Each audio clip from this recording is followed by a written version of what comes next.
Well, it's promo time. It's go time. It's probe time. It's marketing time.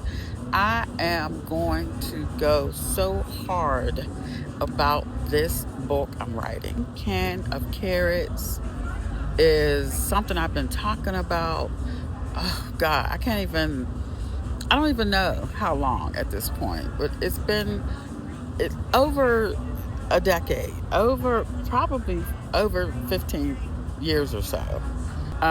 It's a story that I have always told about my childhood in the attempt to help people understand how these social issues, these things that our families in this country deal with every single day: food insecurity, homelessness, family breakdown, just the emotional and psychological toll of poverty, as well as the physical toll.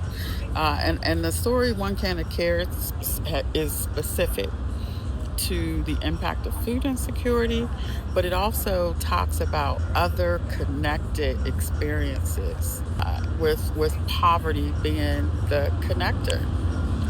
And I think it's really important, especially for people who do work that is meant to support and uplift folks in poverty. It's important for you to understand these things. It's important for you to understand how each one of the experiences that they deal with on a regular basis, each experience that we deal with on a regular basis is impacting how we make decisions, particularly the decisions about how we get money and how we spend it and how we save it and how we view it and what our relationship with it is. And I know, those of you that have spent any amount of time around me, or, been around me when I am doing this work and speaking this work, you know that I'm very passionate about this, because this is real. This is the crux of what we have to figure out. How do we move people from point A being survival mode, to point Z, which is thriving in economic mobility and stability? It is not about financial education, and it is not about whether or not somebody can budget or not. Although those things are important, that is not what is going to help people move into a different mindset.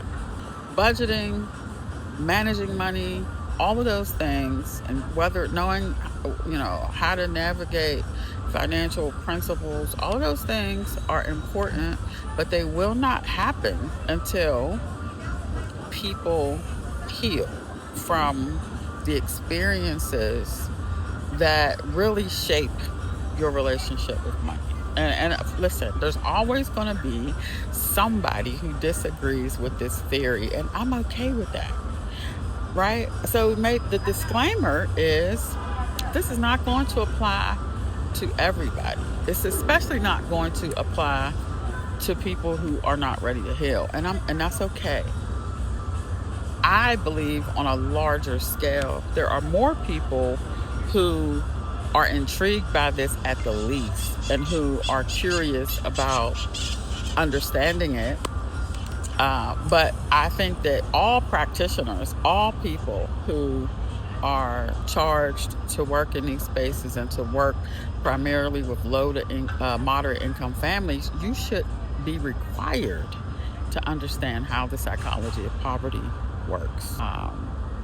We can have the prettiest program, you can have the best programs in the world, you can have the best intention, but if you do not understand how poverty experiences shape a person's ability to see and follow through with opportunity, then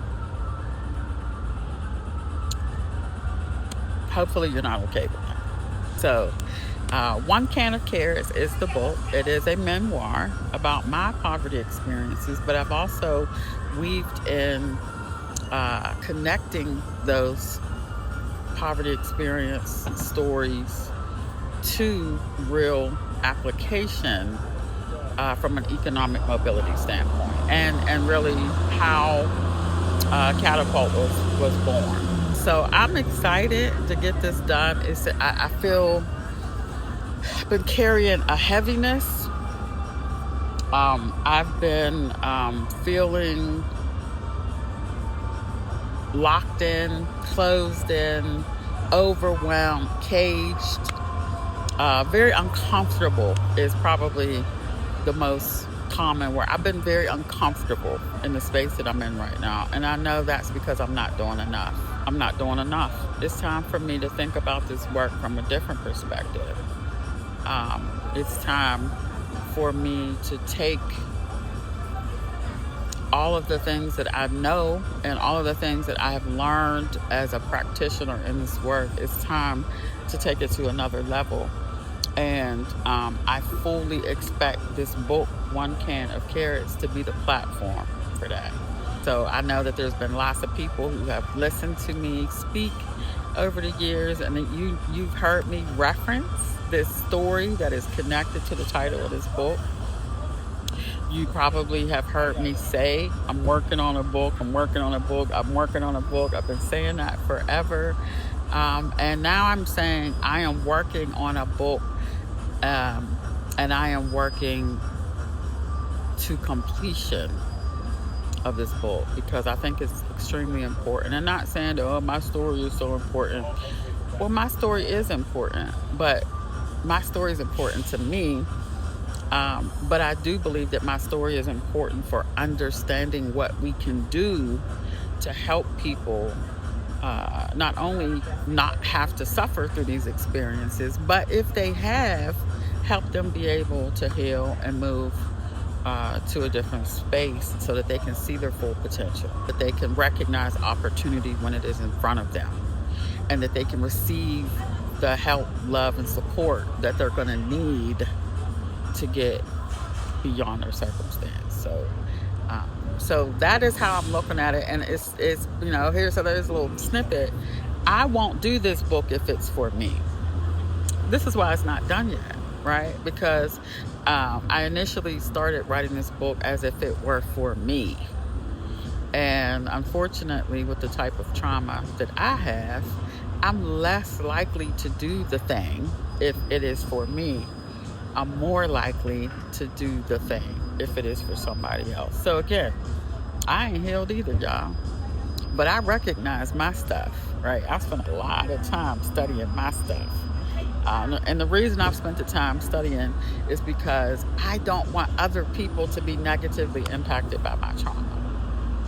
And not only do I not want other people to be negatively impacted by my trauma, but I want people to be positively impacted by my trauma. And this is the way for that, to make that happen possibly, right? Sharing it, showing other people that they're not alone. You're not by yourself. You're not by yourself. It may feel like you are. It may feel like you're isolated and you're the only one who is suffering this bad, but I promise you, you're not. And you don't have to either. So the book is coming, and I'm excited.